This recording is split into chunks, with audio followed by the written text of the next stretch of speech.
Hi, everyone. Welcome to this week's Prophecy Update. As always, it's our desire to bring the events that are happening in the world from a biblical perspective and also a prophetic perspective. So thanks for joining us. What we want to talk about on this week's Prophecy Update, I've entitled it, Leave Us and Our Kids Alone. And what I mean by that is, with the ever-increasing evil that we see in our world, that this evil that seeks to gain power, seeks to gain control through these global elites, obviously satanically inspired, they do not view values or morals as good or bad. They only view things as just simply power. And who gets to wield that power makes the rules for everyone else. And that's what's really going on. And as they seek that power, in order to do that simultaneously, they must enslave people so they can reach the top. And it's evil's quest for power. It's Satan's quest for power. And again, this is done by creating their own system of power that will be used against most of humanity. They derive their power off the backs of humanity by enslaving them. And those humans that are not useful, that are useless food eaters, useless air breathers, are destined for depopulation. And we see this with even the world government agenda that the global elites are perpetrating all around the world, with elites like Klaus Schwab and Yuval Harari and the rest of the ilk that follow these creeps. We see them trying to destroy our economies around the world, to destroy with the green dragon and green energy and destroying farming and all kinds of things that is basically seeking to collapse the economies of the world so that they can go to a one world economy and a digital currency. We're going to talk about that today on today's broadcast, that the digital currency they're seeking will enslave us all. And we even see them in their attempt to strip human beings of the quality of them being made in the image of God by perceiving humans as utilitarian and basically useless, or just basically another brick in the Tower of Babylon's wall. And then stripping the person of their biological identities that God created them to be. Basically saying that they're just nothing but animals, or even less than animals, because animals at least have gender. But they're saying no one has gender. You get to decide what you want to be. So and the reason why is so that they can enslave us and they can shape and create humans into their evil ideology image of the elites instead of God. And telling humans that this new image is what we should take on. It's a form of enslavement. And then you see the idea of feminizing men so that there will not be any opposition to this tyranny. And so it makes it easier to enslave people when men are feminized and won't rise up, and the majority of people just go along with the program.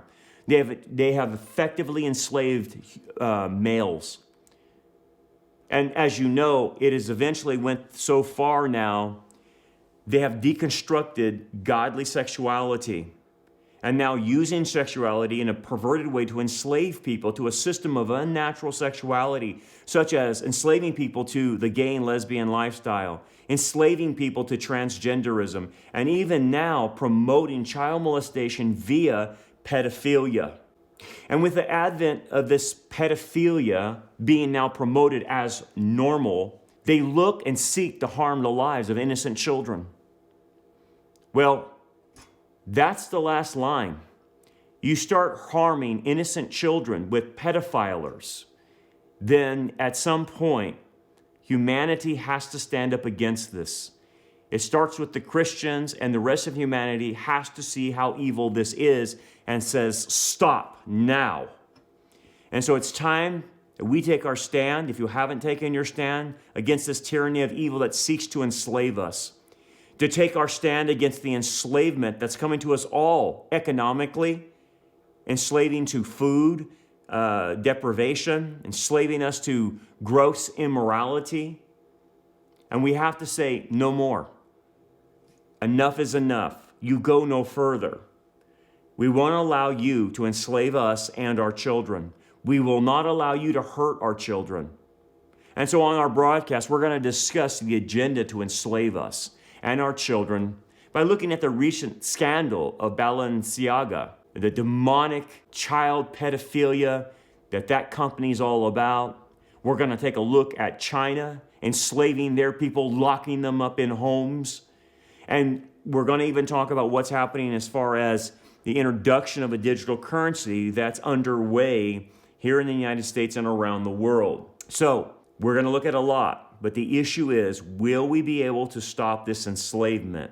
Do we have enough guts to say no? Well, let's take a look at these issues and what they're trying to achieve with them. So I've entitled this update, Leave Us and Our Kids Alone, because, it's getting to the point now where we're going to really have to take some stands that are pretty hard and stop this, because they're going after our kids. They're going after the kids around the world. And so the first thing we want to talk about is why. Well, first of all, it's to enslave all of us and to brutalize us, and to target our kids is a satanic expression that you'll see in most evil or wicked circles, is they always target the innocent. And when a culture now has got to the point where they're targeting innocent children and doing what they're doing, and now thumbing their nose at anybody that would question their pedophilia, question their grooming, question all their stuff, you're either ignored or you're demonized. This is something we have never seen in society. So I want to show you an example of how bad it's getting with the Balenciaga ad that just came out recently, and it's caused a lot of controversy. Now, this Gateway Pundit, but everybody had this story. Anyway, Balenciaga is a fashion design. I think it's out of Spain or Italy or something like that. Can't remember. A lot of Hollywood elites promote it and stuff like that. But the people that work at Balenciaga are pure evil. Their main stylist is a Satan worshiper. And of course, these Hollywood elites don't care, or they're part of it. So the latest in what they're doing, and I got some close-ups of this, is putting the bears in sadomasochism outfits. And you can see the empty wine bottles around the child, and the candles, and different aspects, a dog collar. Different things are all over the table. And really what is behind all of this is pedophilia and child molestation. In this other picture, you can see the bear, and it's in a bondage outfit, and there's a lot of evil signs around that. It's just about as inappropriate as you can possibly imagine them doing this to kids. And what's the photographer thinking? What's the parents of these children thinking? That's the problem. So in this one, they'll take shots of little boys as well, and you can see here that the bear also is in bondage gear. There's a lot of weird things. These candles are all over the place. There's another bondage bear to the right. And it's gross. It's sick what they're doing to kids. On one of the things, this is actually a close-up on one of the shots. And this close-up, if you can look, they intentionally put out there the court case that dealt with child pornography, that stops child pornography, right? And they actually are mocking it by putting this in one of their ads. So that's one of the close-ups on their ad, is to mock the court decision about child pornography, because that's what they're doing. Here's another one. Several things we want to point out here. This is really pretty bad. In the upper right-hand side, there is a picture drawing of the kid, but he's drawn a picture of the devil in that drawing. You can see that. Then if you look to the kid's left, his left shoe, there's a satanic hood right next to his foot. You see that satanic hood? Then obviously the theme of the candles are there, very satanic. There's a ski mask.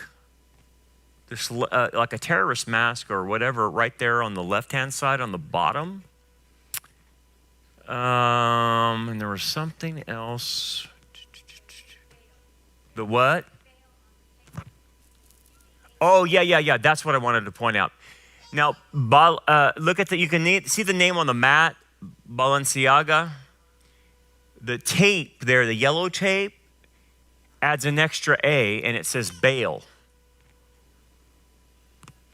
Now, you all know who Baal or Baal is, right? Okay. They're really worshiping Baal and Moloch, okay? This stylist who's doing this, they really worship Baal and Moloch, Satan, all of them. So they intentionally put Baal on there and added an extra A, okay? And yeah, so that's part of it. And then notice the kid is wearing red shoes.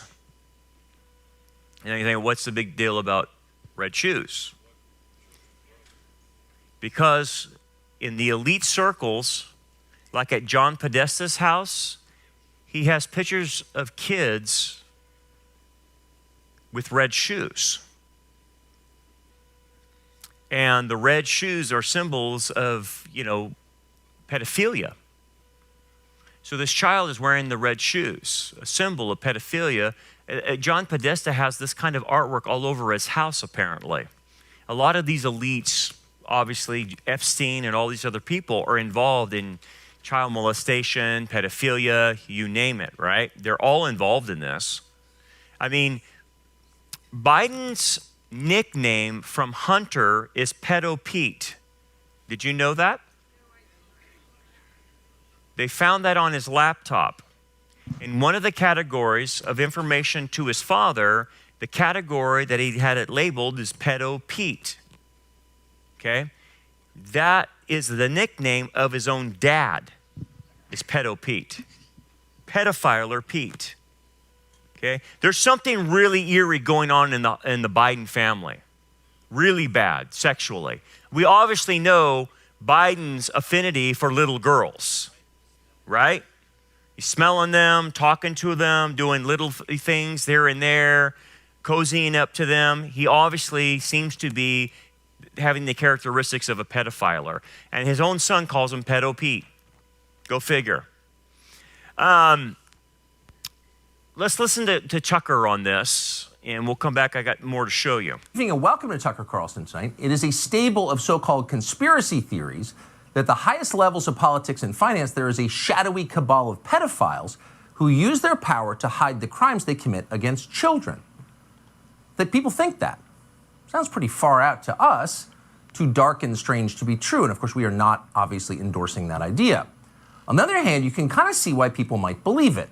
Jeffrey Epstein, for example. Epstein continued to dine with business moguls and heads of state long after he was arrested for having sex with minors. How did he do that? Why did nobody say anything? Why did people keep eating with him? Well, at the very least, we can conclude based on the evidence that there is a tolerance for pedophilia among the most powerful in our society, a tolerance that you would not find in, say, your average middle-class American family. Some of the rich really are different that way. That's clearly true. And in case you needed more evidence of that, consider Balenciaga. Balenciaga is what they call a luxury brand. Balenciaga is a company that sells $1,100 sneakers and cotton sweatshirts for $1,500 to people who've literally run out of things to buy. You're probably not doing your back-to-school shopping at Balenciaga, but some people apparently are. So this week, Balenciaga rolled out a new ad campaign on Instagram, and the selling point of the ads was sex with children.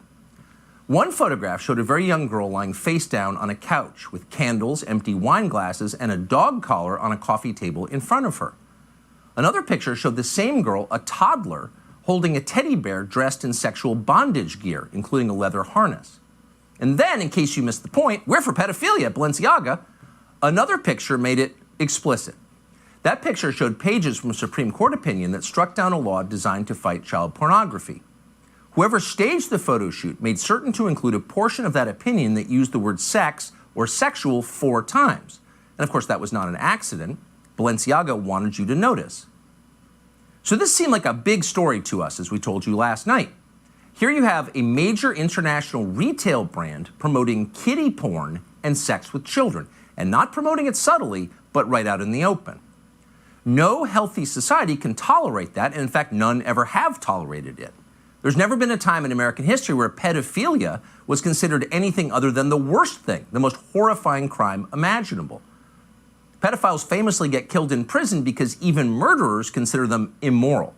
That's how out of bounds it is and has always been to sexualize children. It's totally unacceptable.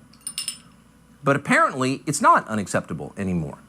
Academics have redefined child molesters as minor attracted persons. And the point, of course, is to send the message that actually it's not that big a deal. It's just a different kind of love. So maybe not surprisingly, given that trend, apart from a few isolated exceptions in the American media, almost all outlets completely ignored Balenciaga's kiddie porn ad campaign. There was not a single story about it in the New York Times this morning, or in Jeff Bezos' Washington Post, or on CNN or NBC. There was no talk of an investigation or a boycott. The usual outrage merchants stayed completely silent because they weren't outraged. Balenciaga ultimately issued a statement saying it was going to punish the photographer who did the shoot, like it was the photographer's fault and they didn't know about it. And after that, the story effectively died. And that means that the CEO of Balenciaga, a man called Cedric Charbit, will not become a social pariah for what his company has just done. He will continue, just as Jeffrey Epstein continued, to enjoy his busy social life totally unpenalized with his many fabulous celebrity friends. Here he is, for example, with the mayor of New York City, Eric Adams, who looks very excited to be with him. Now, we found that picture, by the way, in less than a minute online. Yet as far as we know, apart from us on this show, no one has asked Eric Adams about it, and it's likely that nobody ever will. And the reason is simple. The media have no interest in covering the sexualization of children. Their interest, and it's a very intense interest, tellingly so, is in destroying anyone who complains about the sexualization of children, or who even notices it. Noticing it, they tell us, is an attack on the LGBT community. So the assumption here, their assumption, apparently, is that gay people are in favor of molesting kids, and of course in favor of performing genital mutilation on minors. But that's absurd. No normal person is for this, gay or not. It's not anti-gay to oppose kiddie porn, or to feel horror at the fact that doctors are cutting the breasts off of healthy teenage girls. These are crimes, and most gay people think they're crimes. Why wouldn't they think that? Protecting children from adults who want to sexually exploit them is a basic human instinct, and it's a noble instinct. And yet NBC News is doing its best to redefine that instinct as a crime. Yesterday, NBC brought on its law enforcement expert, by the way, a former assistant director of the FBI, to warn viewers that anyone who complains about the sexualization of children will be punished by the legal system, will be sued into bankruptcy and destroyed. Watch this. There was going to be a drag brunch the next day at Club Q. And that's a way to get kids to see, hey, look, it's a person, doesn't necessarily look like the people that you see every day at the store or whatever. But these are real people with lives and emotions. They like the same stories that you do. There's nothing sexualized about it. But every time there's one of those now, the Proud Boys show up because there's an account on the internet called Libs of TikTok that's been pushed by, Tucker Carlson and the Babylon Bee and the far right. Tucker, in particular, seems fixated on this anti-queer panic. In addition to his diatribes against drag shows, he's platformed anti-trans activists, used particularly vicious and extreme rhetoric to attack children's hospitals for providing trans youth with medical care. If he's a consumer of the people we just rattled off, from Lauren Boebert to Tucker Carlson, let's get it out. Let's get it out at trial. Let's expose it for what it is, name it and shame it. He's a consumer of these people, and those people should face civil consequences from the victims. Wow. Oh, so the former assistant director of the FBI calling for, quote, civil consequences against anyone who doesn't like the sexualization of children. If you complain about it, you're responsible for the murders that other people commit. Is that in the legal code? No, it's not. But NBC News is doing its very best to add it. MSNBC has spent the last 2 days suggesting that because he signed a bill banning teachers from sexualizing kindergartners, Ron DeSantis is somehow tied to a mass shooter in Colorado. Earlier this year, Florida Governor Ron DeSantis infamously signed into law what critics have called the Don't Say Gay bill, which prevents some teachers from even discussing the existence of gay and trans folks. When you have a Don't Say Gay bill in the state of Florida, for instance, or when Ron DeSantis wants to send the police to investigate drag shows. The Don't Say Gay bill in Florida is certainly something that helps add to his national political profile. But one thing is clear is they just want to continue demonizing folks and otherizing people. They started moving in the spring to LGBTQ people. Specifically, they were really excited about the Don't Say Gay bill in Florida. So if you don't want a kindergarten teacher to talk to your kindergartner about sex, you're anti-gay? Ron DeSantis is the spiritual father of a mass murder in Colorado? Really? No matter how you feel about Ron DeSantis or about sex, it's not plausible. In fact, it's ridiculous. Yet they keep saying it. And the question is, why do they keep saying it? Well, they're saying it because that's how determined they are to keep you from talking about this subject. They will call you an accessory to murder. They'll threaten to sue you into poverty, as the assistant director of the FBI just did, if you don't shut up. That's pretty weird when you think about it. In fact, it's very weird. But they have nothing else to say because actually children really are being sexually exploited in this country, in some cases for money. It's not hidden, it's in the open, and it's totally real. This summer, for example, Matt Walsh exposed the atrocities underway at Vanderbilt Medical Center in Nashville. A physician there admitted to mutilating the genitals of children because it's a profit center for the hospital. Watch this. These surgeries make a lot of money. So female to male chest reconstruction can bring in $40,000. A patient just on routine hormone treatment, who I'm only seeing a few times a year, can bring in several $1,000s. So that requires a lot of visits and labs. It actually makes money for the hospital. It actually makes money for the hospital. Now, if you were a muckraking reporter with a conscience, that would be the story of a lifetime. It's all there on tape. A doctor admitting they're mutilating the genitals of children for money, naming the dollar amounts. How could you pass that up? But everyone passed it up. No one covered it. Instead, journalists attacked Matt Walsh for uncovering it. Really? What's the motive there? Nor did they cover what's going on at hospitals across the country, including CHOP, the Children's Hospital of Philadelphia, the famous hospital. A hospital that admitted in an email to performing bottom surgery on a minor and slicing off the breasts of young women for no medical reason whatsoever. There's no medical justification for that ever, and yet they bragged about doing it. In Boston, a staffer at Children's Hospital bragged on tape about 2-year-olds preparing to transition. Truly insane, utterly divorced from legitimate medicine, but again, it was completely ignored. Here it is. So most of the patients that we have in the GEMS clinic actually know their gender, usually around the age of puberty, but a good portion of children do know as early as seemingly from the womb, and they will usually express their gender identity as very young children, some as soon as they can talk. They might say phrases such as I'm a girl, or I'm a boy, or I'm going to be a woman, or I'm going to be a mom. Kids know very, very early. So in the GEMS clinic, we see a variety of young children all the way down to ages 2 and 3, and usually up to the ages of 9. That is not science. That doesn't bear any resemblance to science. That's scary. And yet the media choose to ignore it. Why? Because no decent person can look that or any of this in the face without wincing, because it's just too awful. It has nothing to do with medicine. It has nothing to do with improving the lives of patients or making this a better country. No, it is a dangerous cult that is causing irreparable harm to children, not just a few, but a lot. Now, at some point, when the spell breaks, our entire society will recognize this because it's obvious, and we will all recoil in shame that we ever tolerated it for a second. But we're not there yet. In the meantime, we are grateful for people like Jamie Michelle, who has had the bravery to tell the truth about what's happening in the face of unending threats. Subscribe to the Fox News YouTube. Okay, so here's the question then. If the news groups are not going to report on this atrocity that's happening to children, if the elites are going to practice pedophilia, like, Podesta, Epstein, Pedo Pete, all these other people, what is the purpose of bringing it to a society and normalizing pedophilia?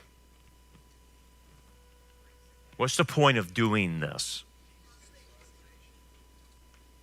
Population? Depopulation? Destruction?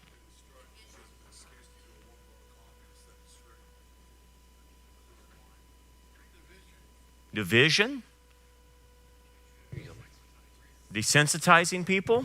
Go ahead, Mike. Destroying the family unit. Destroying the family unit, no doubt about that.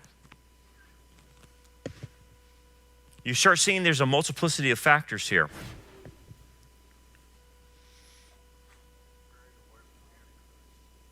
Yeah, preparing the way for the Antichrist, no doubt. Devalues the human, no doubt about that, yes. And so, when evil, this is evil, okay? There's no getting this around. This is evil. We're at a new low. It has to be stopped. It absolutely has to stop because of what they're doing to children. If not, America will see itself be destroyed in the tribulation because of it, and the people who go along with it. That's what the tribulation's for. It's to destroy that type of evil. This is an evil that's beyond Sodom. Okay? This is an evil that you start messing with kids, you're this close to judgment. You're that close. Okay. So spiritually, let's talk about this. We got perverts, obviously, that are involved in this. Most of these elites they're so bored with their life, they turn into perverts. They're all perverts in a lot of ways. All these elites, they're all involved in these pedophilia things, child molestation. Okay, so you have that aspect, but let's talk about the spiritual aspect of things. Why in satanic ritual abuse do they go after children? Easy? A lot of kidnappings happen because of Satanists. Okay? The what now? Let's get a mic to her. Saying it right. Adrenochrome? You haven't heard of that one? I haven't heard of that. What is that? The blood of the children. Yes, okay, there you go. Thank you. Yes. So what you have to understand, and this is, Tucker's not going to talk about this. He's going to talk about, what's happening on the physical plane.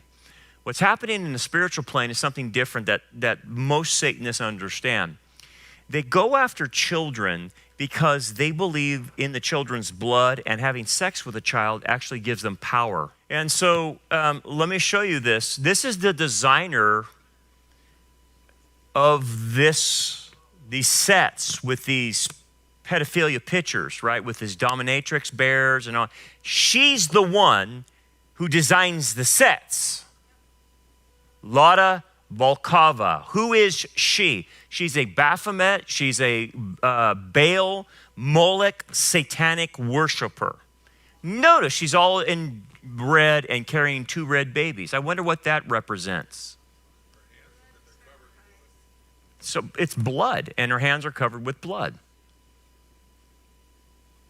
This is the woman who writes stories about mutilating children in their private parts on the satanic table. Yeah, that's where these companies are going. And all Hollywood does business with this group. On her Twitter feed, this was what was found. I can't even show you all of it. I only cut the picture in half because I can't show you the rest. But it's satanic. This is another picture on her Instagram and Twitter feeds. This is bad. Okay? So This is the kind of people we're dealing with, and these people are celebrated and they're protected. Nothing's going to happen to her for designing sets of basically child molestation, and taking pictures. Now think about this. This just came out, Project Veritas, undercover. I think it was a 9-month investigation, I believe. Yeah, 9-month. Homeland HHS whistleblower reveals how White House is participating in human trafficking and child prostitution. They're doing it with immigration. Listen to her.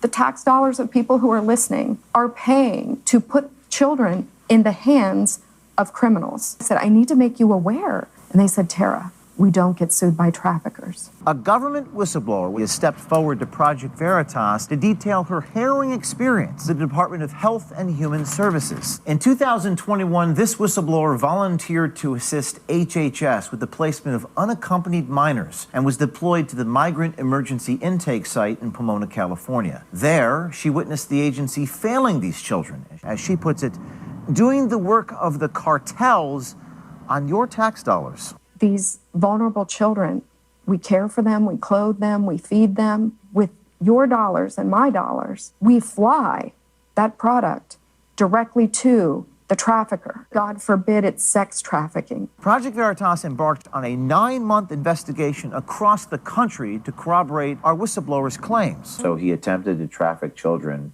and he's still at address in Texas. Yes, we have 44 unaccompanied children at that address. We have 25 unaccompanied children at that address. Project Veritas put boots on the ground, visiting scores of addresses the whistleblower shared from case files she worked on. What we found was shocking. ¿Quién te patrocinó a ti? Una tía, pero me corrió en la casa. Ella me ofrecía, y a mí no me gustaba eso. ¿Te ofrecía qué? Me ofrecía con los hombres, pues.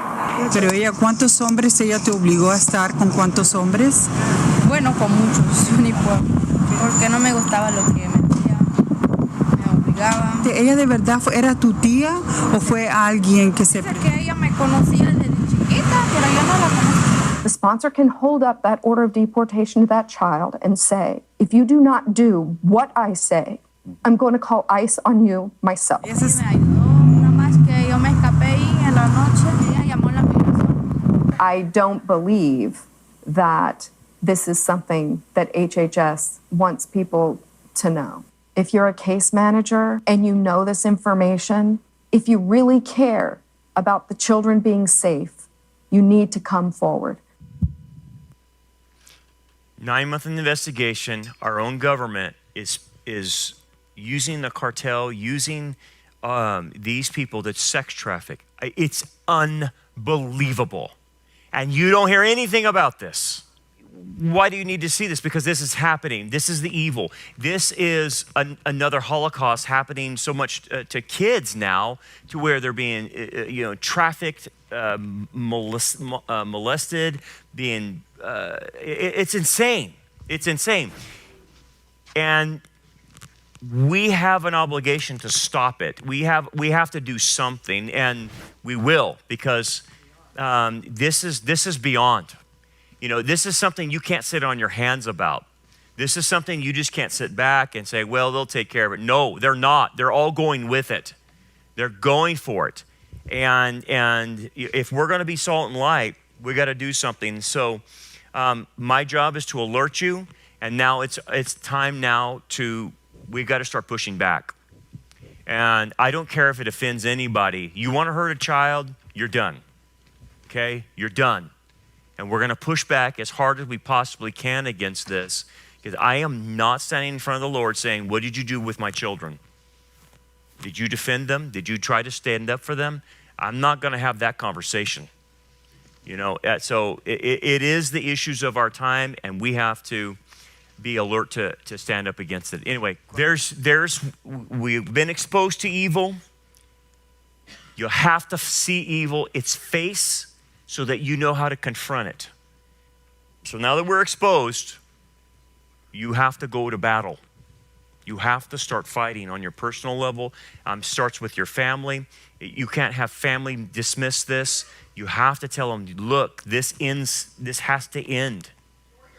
And your friends or whatever. And I'm going to tell you, if you have a situation with your friends or your family where they just dish this off and say, it's no big deal, like the guy said, the bill, it'll go away if you just, no, it won't. Then you know what? I would reconsider that relationship.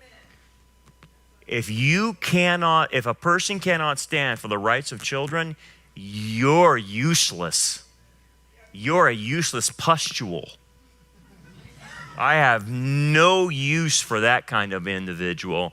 They're a narcissist. So anyway, that's my feelings on the matter. We'll fight it, okay? So anyway, as you can see, the agenda is right in front of our faces. They're doing it and no one is stopping them. It's now time for people to stand in the gap and say no further. You're not going to enslave me, and you're not going to enslave children, and you're not going to hurt children. It's time we stand up. I hope you will take your stand. We need to stop this. And so, remember what the Lord said. When you see these things begin to happen, look up, lift up your heads, for your redemption draws near. Well, it's happening. We are seeing the perverse society that was predicted in Scripture.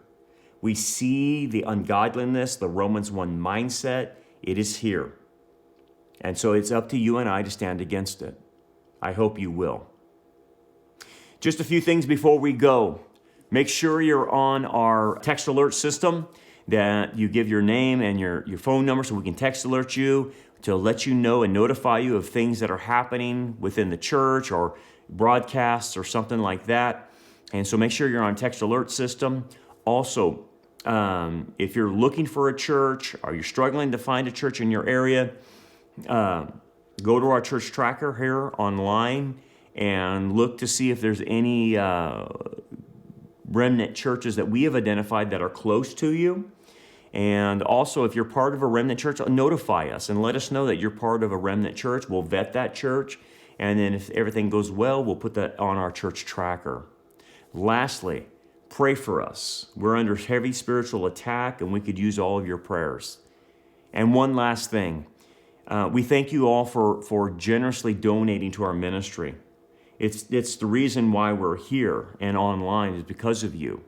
We want to feed and help people that are truth-seeking, help them understand the Scriptures, help them to know Jesus, and your contributions help in that endeavor.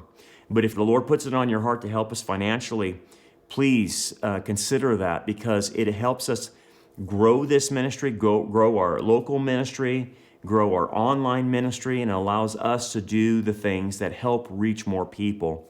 So if you want to contribute, go to the giving tab on our website, and you can give electronically right there through our website. Anyway, remember what the Lord said. When you see these things begin to happen, look up, lift up your heads, because your redemption draws near. God bless you. We'll see you next time.